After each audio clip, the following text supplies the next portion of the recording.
ஒப்புவிக்கிறேன். பிதாவின் ஆவியை, அவ்வளவுதான். இதான் 7வது வார்த்தை. கவனிங்க, நம்முடைய ஆவியை பறிக்கிறது இங்க யாருன்னா பிசாசு பறிச்சிருந்தான். திடீர்னு ஒரு 2 வீலர்ல போற ஒரு செகண்ட் டக்குனு லாரி ஏறியது, உயிர் பிசாசு பறிச்சிருந்தான். திடீர்னு ஒருத்தன் 2 வீலர் வர செயின் ஆக்கிற கழுத்து அறுந்து டக்குனு ஒரு கீழே வந்து பிசாசு உயிரை பறிச்சிருந்தான். எங்கேயாவது தூங்கிட்டு இருக்க திடீர்னு ஒரு பாம்பு வந்து கடிச்சிருந்து பிசாசு உயிரை பறிச்சிருந்தான். ஆனால் விபத்துல உயிரை நல்ல கவனிங்க, இங்க இயேசு கிறிஸ்து உயிர் யாரும் பறிக்கல, பறிக்கவும் முடியாது. இவர் சொல்றாரு, பிதாவின் ஆவியின் கரத்தில் ஒப்புவிக்கிறேன், சரண்டர் பண்றாரு. பறிக்கலாம் முடியாது. இந்த 2 கள்ளங்க உயிர் போகல. என்ன பண்றாரு? மறுநாள் சனிக்கிழமை ஓய்வு நாள் தெரிஞ்சு கவனிங்க, அங்குள்ள போர்ச்சியா பாருங்க, போலீஸ்காரங்க வந்து பெரிய இரும்பு ராட வச்சு 2 முட்டையை உடைக்கிறாங்க. முட்டையை உடைச்ச உடனே மறுநாள்ல எந்த பிணமும் அந்தரத்துல தொங்க கூடாது. ரூல்ஸ் என்ன தெரியுமா? ஒருவன் சிலுவையில் அடைத்தால் 1 வாரம் உலகம் அப்படியே தொங்கி பறவையெல்லாம் கொத்தி தானா செத்து அப்படியே கிடப்பாங்க. இதான் தண்டனை. ஆனா இவர்களை அப்படி இல்லை.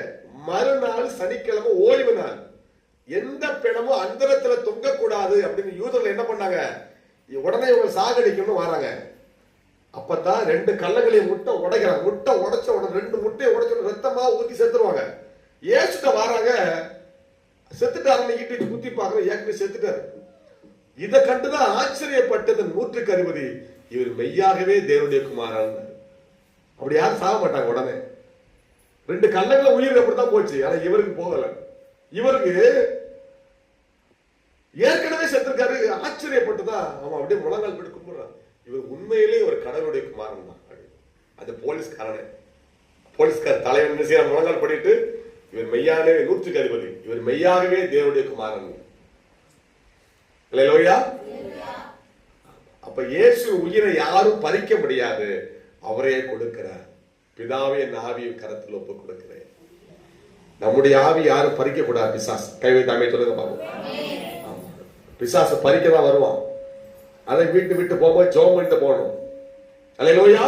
நைட்டு தூங்கும் போது ஜெபம் பண்ணணும். எங்க போனாலும் ஜெபிக்கணும்.